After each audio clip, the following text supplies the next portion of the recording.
So that is exactly what today's class is all about. Removing these mohas, starting with Bhagavan Krishna removing the moha of self-view from Arjun. Verse number 17. Let's chant it once more. Avinashi tu tadvidhi yena sarvamidam tatam vinashamavyayasyasya na kaschit kartumarhati. Anjali, read.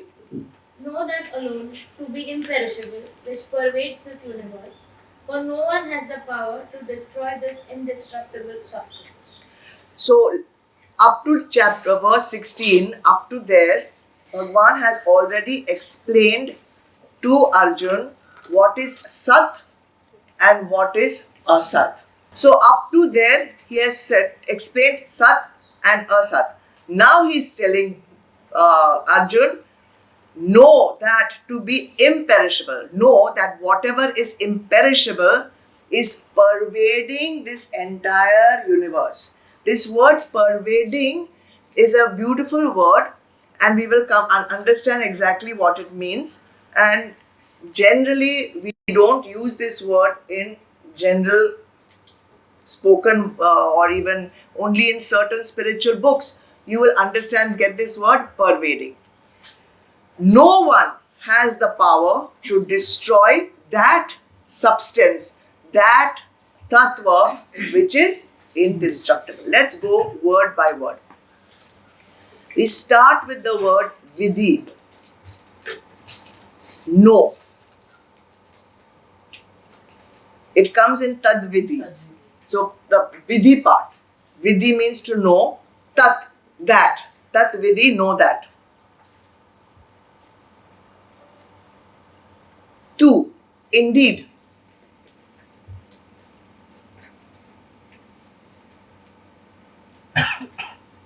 Avinashi, indestructible. That you can make it out easily.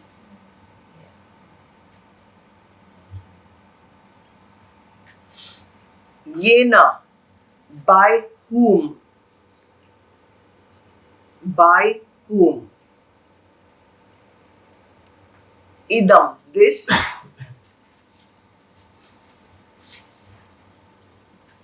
Sarvam, entire universe. Sarva, entire universe. Tatam, is pervaded.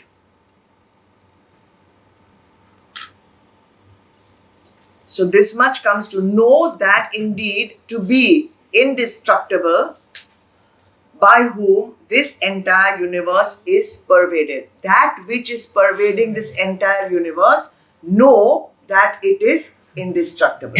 That much you got it? Yes. Na kaschit, no one. It can also be never, no one, ever. Arhati is able.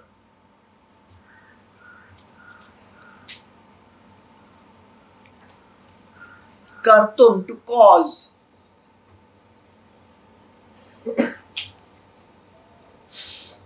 Vinasham, destruction.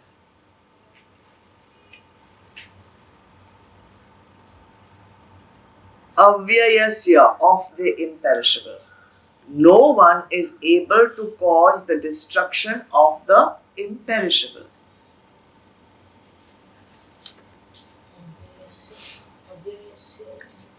Of the imperishable. Of it.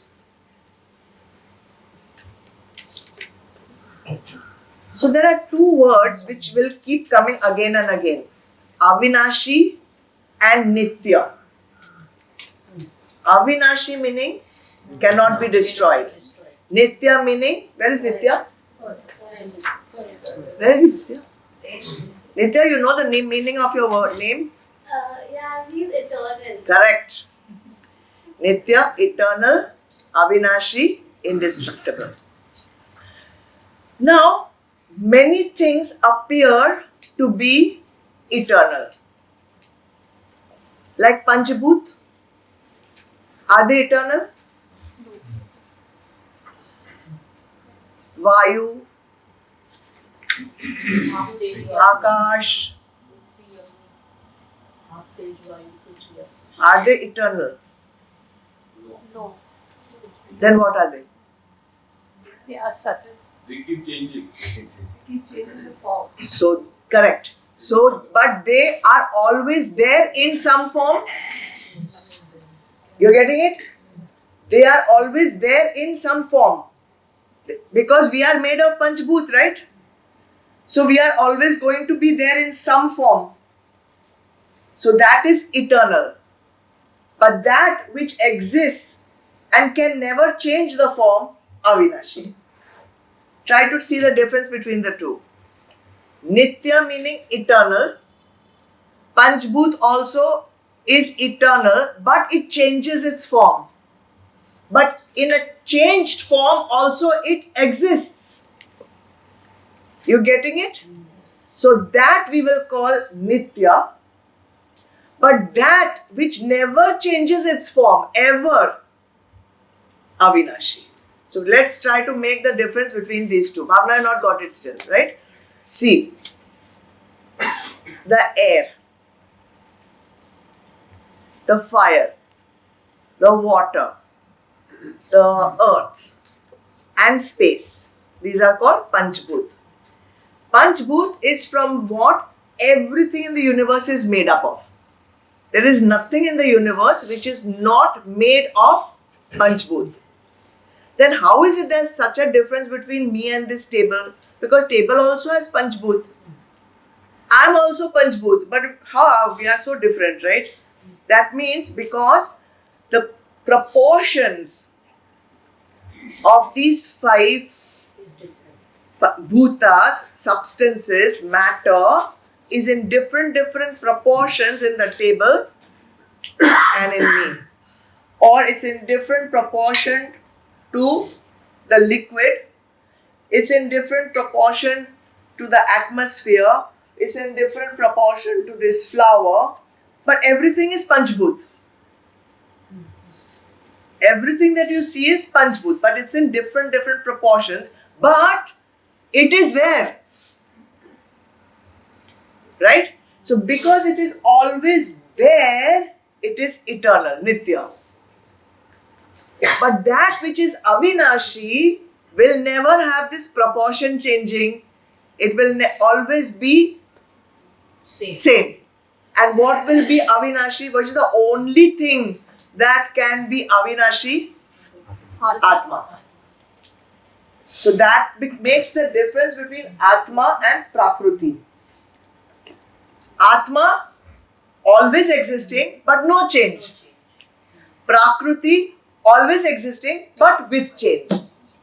So that is the difference between Avinashi and Nitya.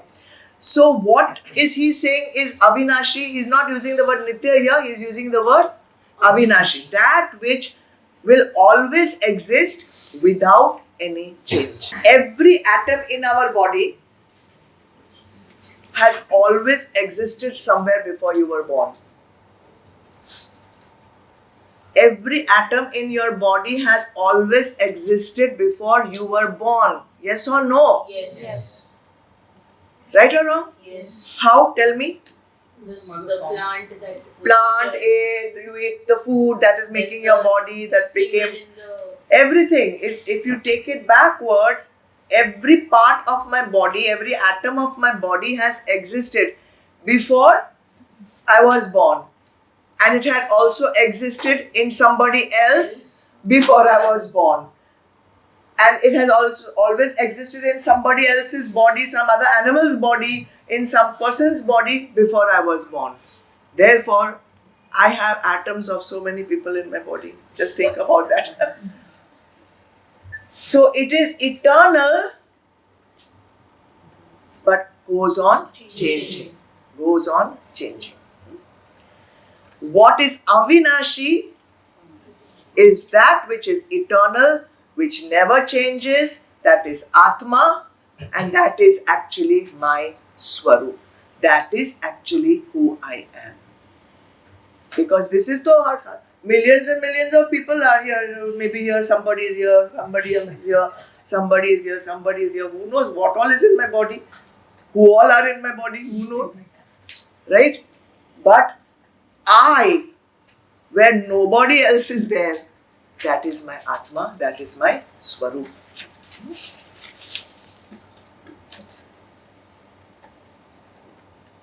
Then there is one word, idam, no? Idam. This entire universe we say idam. So there are two kinds of experiences we have in our life. One is idam, world, and one is aham, self. These are the two experiences we have. We have experience of world. Guys, today little bit heavier because Bhagwan is trying to remove Arjun's moha. Alright? So if you feel it's too much, just say stop and I'll stop. Okay? What do you say? Idam no? World. Two experiences. Two kinds of experiences we have. One is Baharmukhi, idam, world, and one is aham, I, Atma. So there are two things. One is outside and one is Atma. There is one sentence or phrase, I don't know what you call it, in the Vedas. Sarvam, you can write it down, it's very important. Sarvam idam tatam. Sarvam idam tatam. If you miss one of these classes, no, it's very difficult to catch up. Sarvam means entire. Sarvam idam, entire world. Tatam is pervaded. Sarvam idam, entire world. Tatam is pervaded.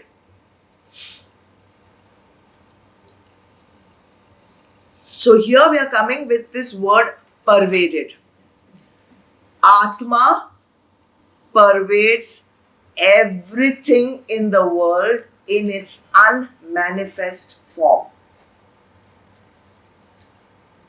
Atma, consciousness, whatever you want to call it, pervades everything in the entire universe. How come I don't see it? Yeah. In its unmanifest form.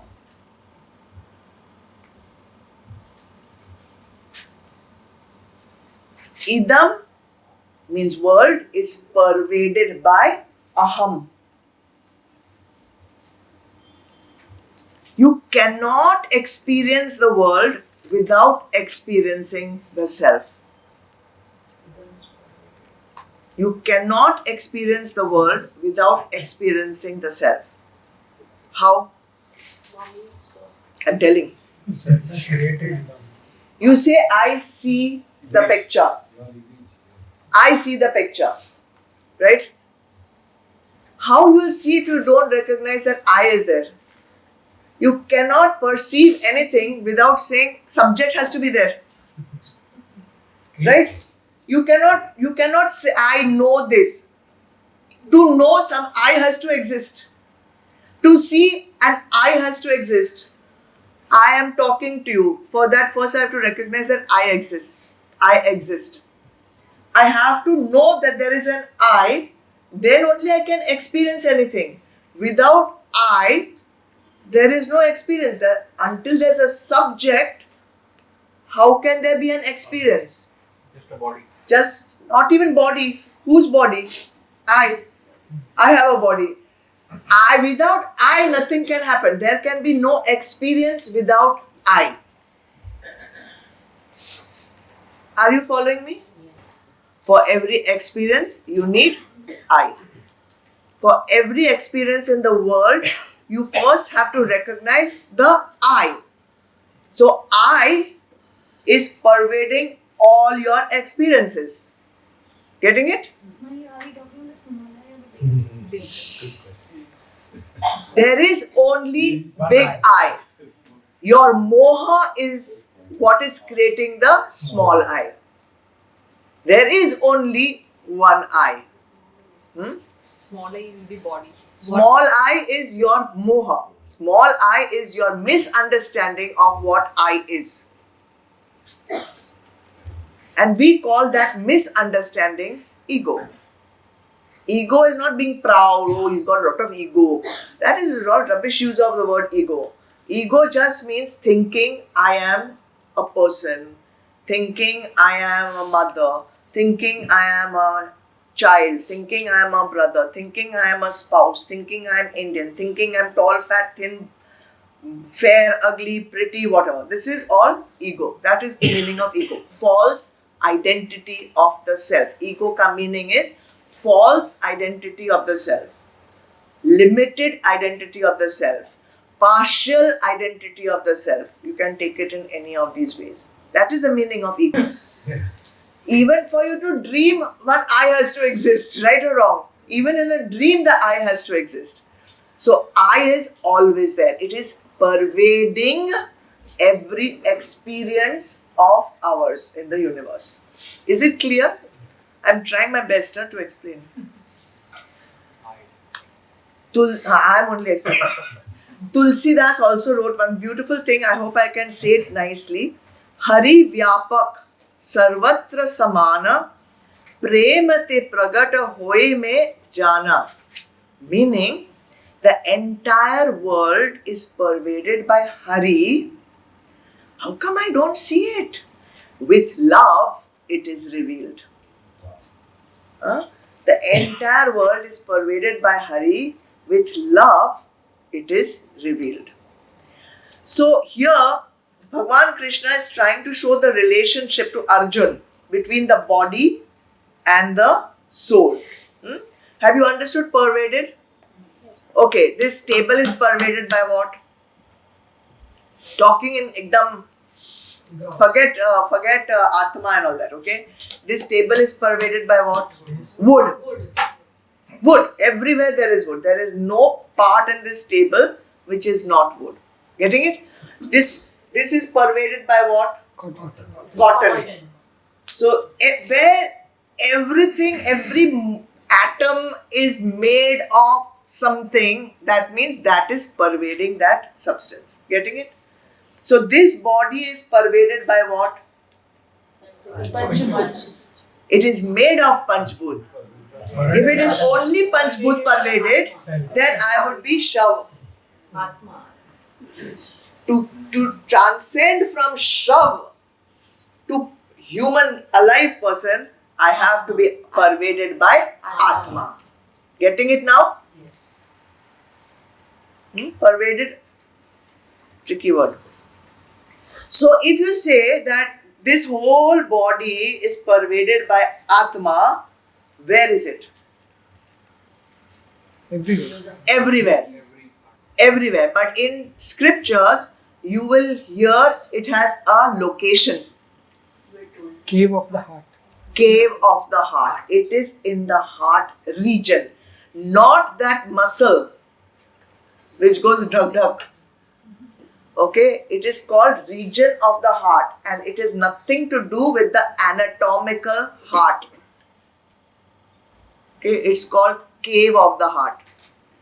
So if it is in this region of the heart, then how come my whole body is getting the benefit?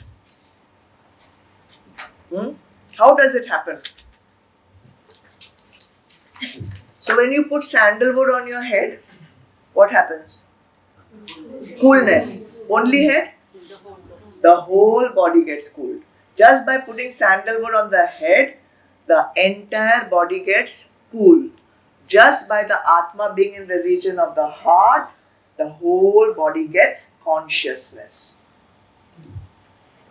Just by one flower having a beautiful perfume, the entire garden gets the fragrance. The perfume, the fragrance of the flower, it pervades the entire garden. Basically, it's consciousness, it is energy which is going throughout the body. Okay guys, I have a question.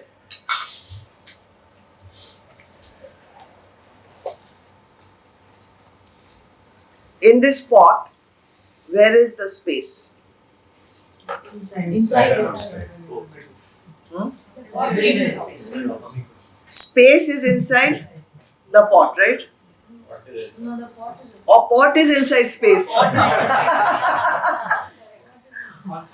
asking a question. Is space inside the pot or is the pot inside space?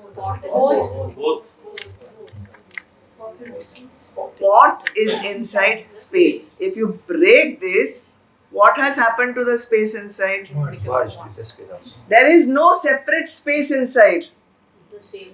It is an illusion that the inside space is different from the outside space. It's an illusion.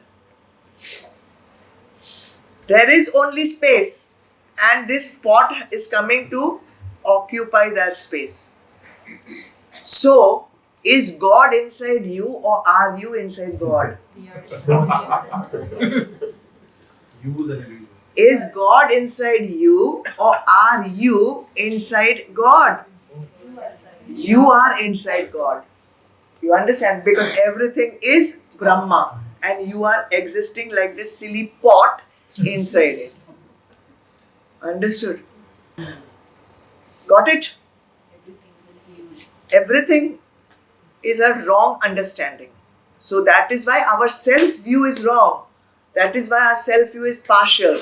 That is why our self-view is limited. If we clear that,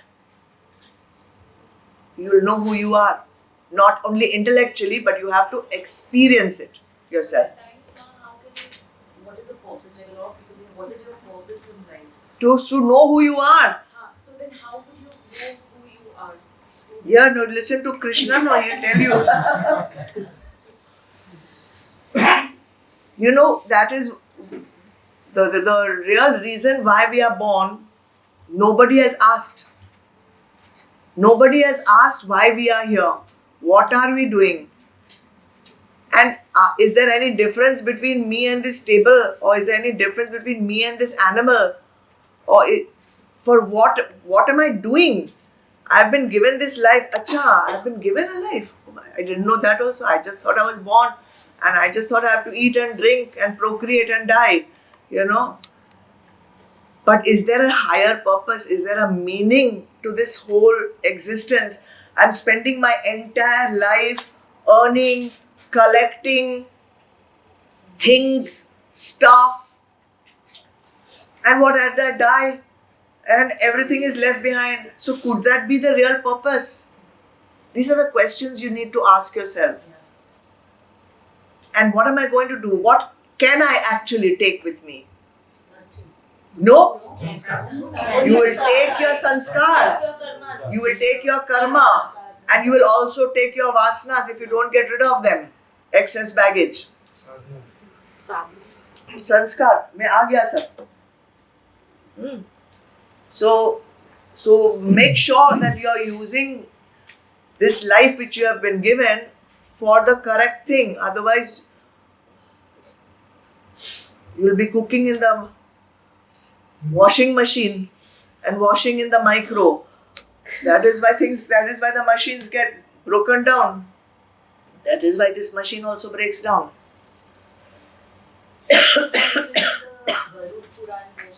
अरे जाने दो Garuda Purana. Size of the thumb. न कश्चित कर्तुम अर्हति.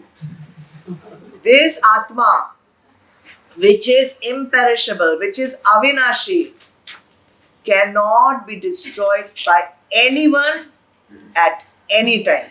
It is always going to be alive. Adi Shankaracharya wrote in his commentary to Bhagavad Gita, he said, even you commit suicide, you're only killing the body, you're not killing yourself. And he said, even Ishwar cannot kill himself. Even Ishwar doesn't have the ability to kill himself. So that is how indestructible, that is like just beyond anything, untouchable by anyone, the Atma. So always there, an entity completely by itself. You cannot even fathom or understand it. Just you have to know it is there and you have to experience it. And the experience of that Atma is called enlightenment. Somewhere in the Gita it's written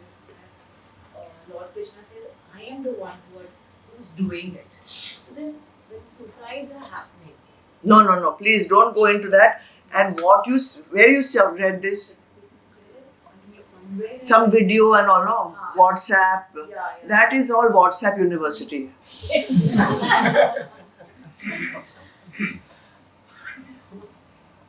Don't read those things. Anything they will write. Bhagavad Gita's learning. There's nothing of that thing in Bhagavad Gita. Anything. 11 truths of Bhagavad Gita. There's nothing in Bhagavad Gita coming in that. All Google University, WhatsApp University.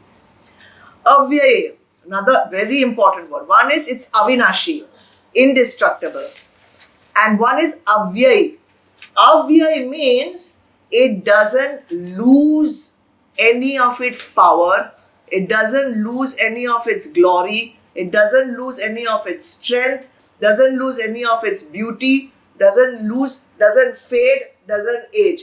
Everything else in Prakriti loses strength, loses color, loses beauty, loses power, fades.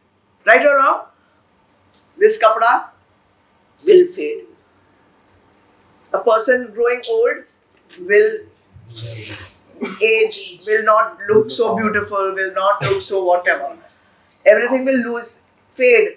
But Avyay, Atma is Avyay and Avinashi. Avinashi, indestructible, and it may be also indestructible, but something may lose its power, color, strength. No, not Atma. That is why it is Avinashi, no change. So let us now list the things that Atma is. One is, it is Avinashi. Two, it is Avyay. These two things you keep as the understanding of Atma. It is all pervading also. One more thing. All pervading. Tatam. All pervading. Verse 18.